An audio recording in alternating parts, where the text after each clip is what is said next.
Melalui forum ini tidak ada masalah lagi ketika masuk menjelang musda. Beberapa daerah juga sempat agak keliru memahami forum Rapinda.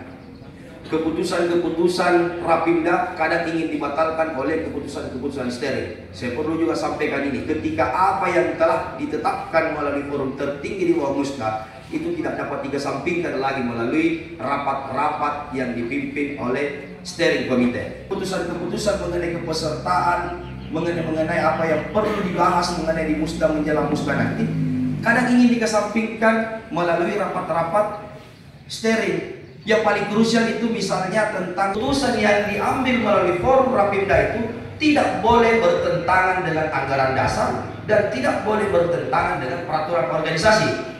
Dinamika yang ada di KNPI jangan dijadikan proses-proses sama dengan proses-proses di partai politik. Saya berharap bahwa orang-orang yang ada berhimpun di KNPI hari ini ke depan memiliki peran-peran strategis di kabupaten. Itu juga memiliki peran-peran strategis yang berada di provinsi. Dan saya juga mengajak kepada masih ingin mengabdi pada provinsi akan melakukan evaluasi kepengurusan. Dualisme, sebenarnya tidak ada dualisme. Melaksanakan program tanpa ada gangguan-gangguan.